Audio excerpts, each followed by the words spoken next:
Ne vous en déplaise, monsieur le maire, nous ne sommes pas critiques d'art, nous sommes élus.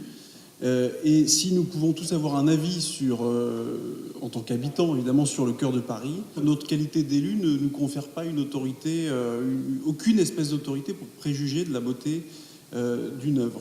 En revanche, en tant qu'élu, nous pouvons nous prononcer sur d'autres aspects. Vous avez parlé du coût, mais c'est surtout le coût rapporté à l'objectif. Moi, j'entends ce qui est presque devenu un slogan, faire entrer la culture dans les quartiers populaires. Sur le principe, je suis tout à fait d'accord. Je n'ai d'ailleurs jamais fait partie de ceux, contrairement à ce que vous voudriez faire croire, qui considèrent que la culture est le parent pauvre de l'action publique, comme j'ai pu l'entendre, que c'est la variable d'ajustement des politiques budgétaires, et j'ai jamais opposé culture avec sécurité, patrimoine avec propreté.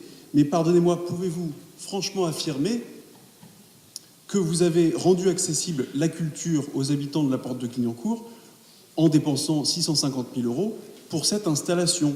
J'ai dans l'idée que la culture de proximité, la culture accessible pour tous dans les quartiers populaires, c'est faire en sorte que, par exemple, les enfants de tous les habitants puissent s'inscrire dans un conservatoire sans avoir à attendre, sans avoir à espérer d'être tirés au sort. Voilà, donc c'est pour ces raisons-là que j'ai été un peu circonspect sur cette réalisation-là. Quant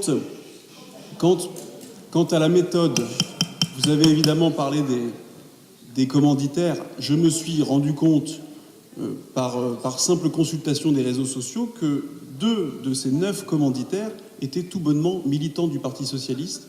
Alors j'imagine bien que les habitants de la Porte de Clignancourt sont certainement à plus de 20% encartés au Parti socialiste. Je plaide éventuellement pour la coïncidence, mais je ne pense pas que ce soit représentatif.